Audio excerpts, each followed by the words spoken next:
Well,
now, a few minutes ago, you heard me make a brief reference to the War Memorial. It's about halfway between the church and Tynwald Hill, and it's the island's national war memorial. Sadly, the view of it is rather restricted for those of you on the grandstand, as it's set back a little. This memorial was designed by a Manx lawyer, Philip Kermode, who was also an archaeologist, who became the first curator of the Manx Museum. His reputation was that he was hardly ever seen to smile. He was more generally referred to as PMC Kermode, and his memorial is now floodlit throughout the year. It commemorates the contribution made by the people of the Isle of Man to the British forces in wartime, which is acknowledged to be quite exceptional when related to the size of the population. Of course, that was much smaller then than it is today. The memorial records almost 1,200 casualties from the First World War and nearly 500 from the Second. Today, shortly after the arrival of the Lieutenant Governor, there will be a wreath-laying ceremony at the memorial, and in anticipation of that, some of you may be able to see that the standards of the island's ex-service organisations are already gathered around the memorial. May I respectfully ask those groups occupying stalls behind the grandstand to pause in their activities during the act of remembrance at the War Memorial. And so, very soon, we expect to see the car bringing His Excellency the Lieutenant Governor to St. John's. As is customary, he will be received by the Military Liaison Officer, a duty undertaken this year by Lieutenant Commander Mark Homewood, who is the Royal Navy Regional Recruiting Officer, Northwest England. It's also traditional that His Excellency is received by two captains of the parishes. This year they will be John Quayle from Jerby and Stan Klukas, captain of the parish of Russia. Almost immediately after his arrival, the Lieutenant Governor will take up his position on the saluting base, and there will be a royal salute as the Lieutenant Governor represents the Queen, after which His Excellency will inspect the Guard of Honour before moving across the pathway to the War Memorial, where he will lay a wreath. There will be a general salute as the Governor approaches the memorial. And so at the time now at 10:30, we expect His Excellency's car to be with us within the next 2 minutes. You'll get warning of his approach, because as usual he will be led by two police motorcycle outriders.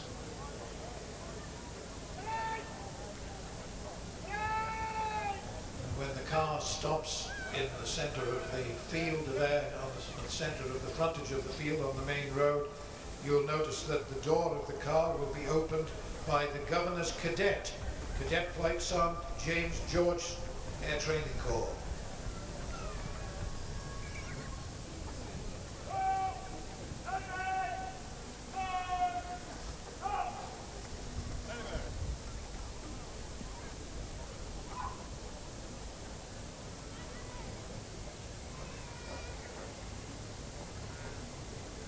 Here are the motorcycle outriders now, and as His Excellency leaves the car, so the trumpeters will sound the fanfare.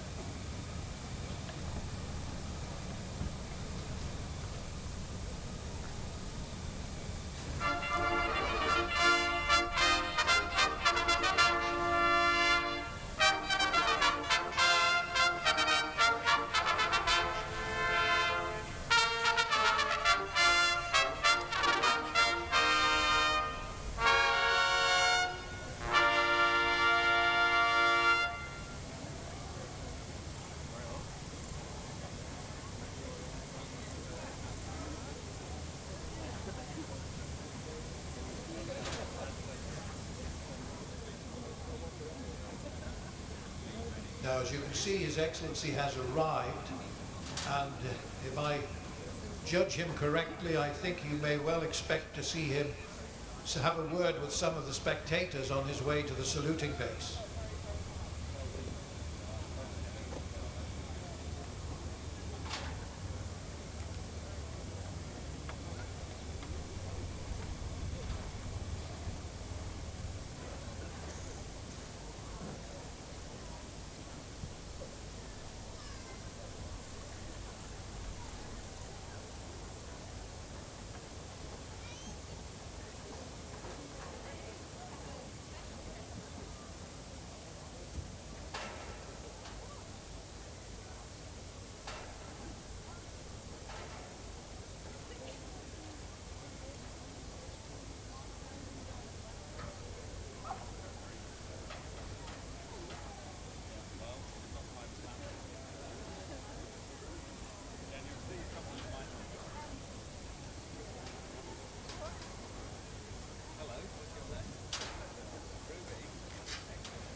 My neighbour. Well, thanks for coming along to the talk, and you're looking very smart. You're dancing, is that while acting from it? Oh, you've already done it? There will be some later on. Yes. I remember last year there was dancing going on while the Dean's was reading out the act. Okay, you're very disciplined.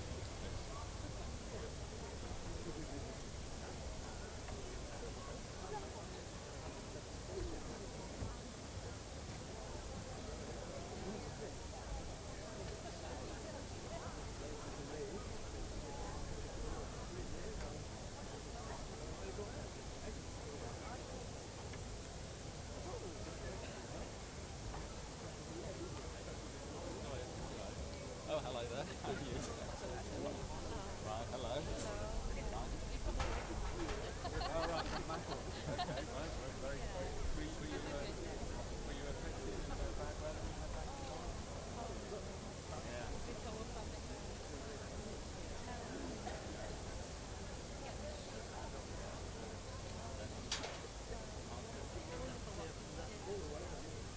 You're right.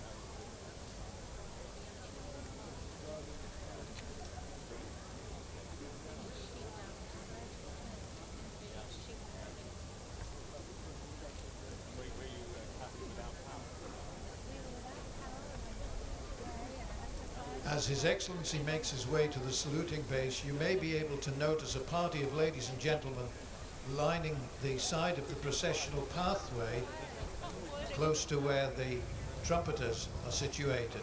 These are the official guests of Tynwald, and I shall tell you a little more about them after the church service, which follows shortly.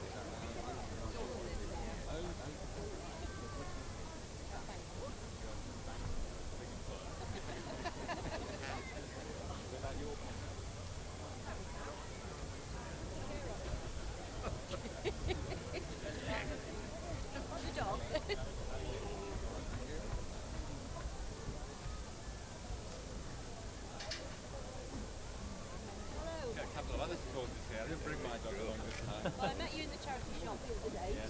Yeah. Yep. So we thought we'd bring the dog down today. And have you had one of the things since my visit to Wiltshire? Oh, yes. And stuff? Yes, we have. But we're always glad of more. Yeah. No. Well, When I'll you're see clearing what. your wardrobe out, you know. Well, I need this for a few more years yet. Oh, well, hang on to the hat. Right. Have a good Okay. day. Great. Thanks very much. Bye. Thanks. Hello. Hello. When do we need to get?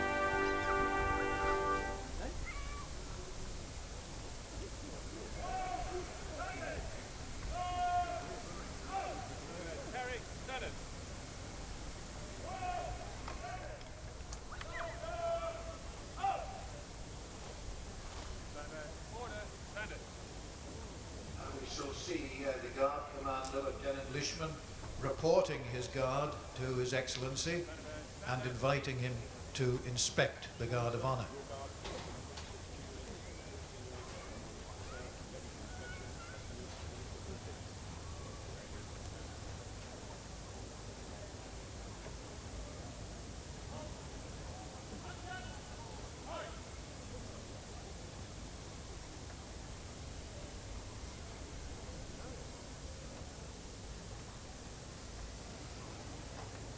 As I said earlier, the Guard of Honour is found from personnel from across the fleet.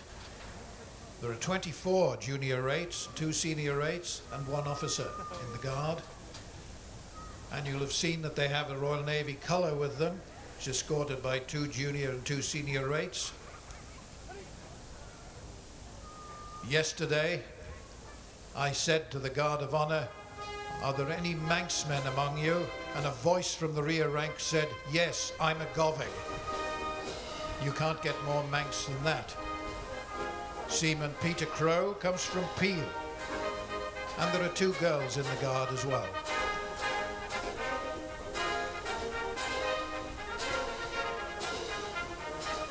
They include a wide cross-section of seagoing personnel.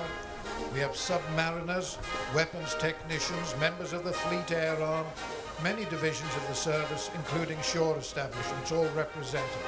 And as ever, the cap tallies will tell you where they're from.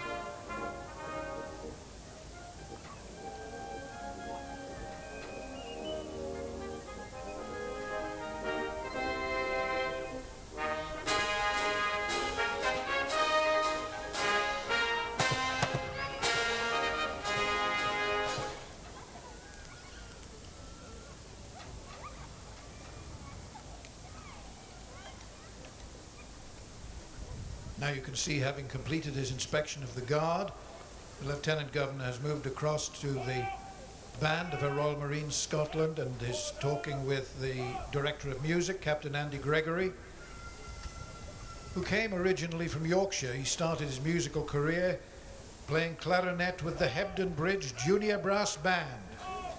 Joined the Royal Marines in 1990 and came up through the ranks and was appointed Director of Music of this band in September 2012.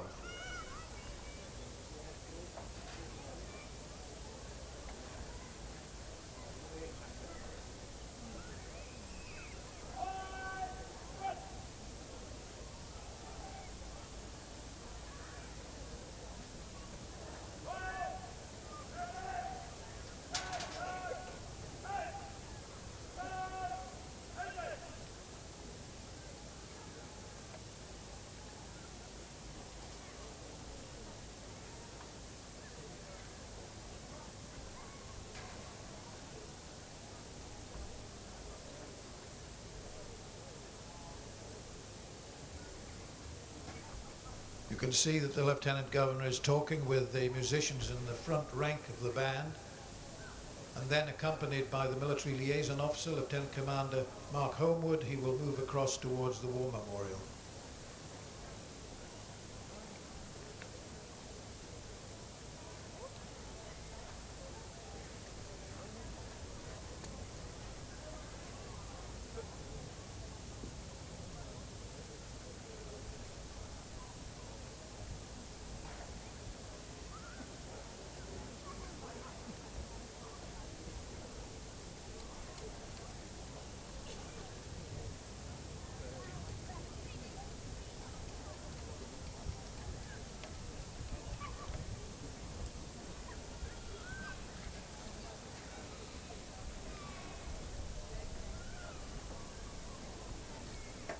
This band is one of only 4 bands in the Royal Marines now. It's the most, it's the only band north of Portsmouth, which seems difficult to believe, but that's the case. It's based at the shore establishment, HMS Caledonia, at Rosyth on the 1st and 4th.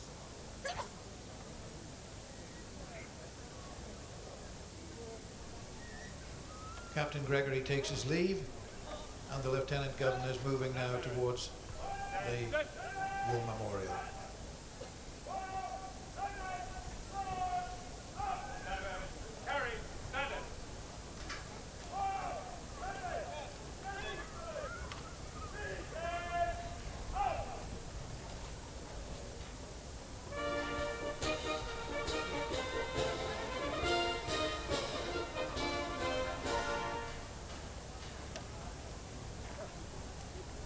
The sound of the General Salute.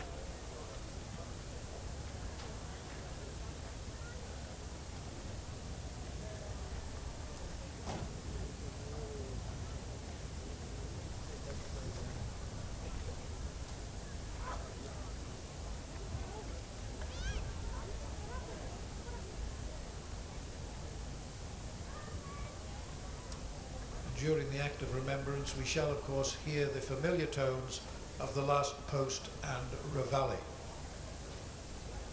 with a silence of approximately 1 minute.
Now, at this point in the ceremony, the Lieutenant Governor is moving down the processional pathway on his way towards the church hall next to the chapel.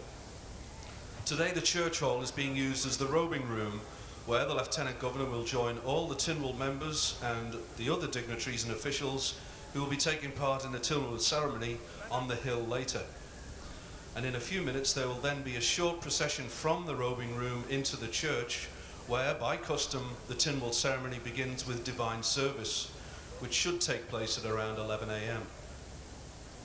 And the service in the Tynwald Chapel today is being led overall by the chaplain of the House of Keys, the Reverend Bill Martin, and also involved are the Lord Bishop and the Dean of the Roman Catholic Church.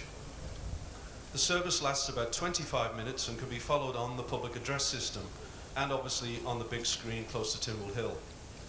Everyone here today is invited to join in with the singing,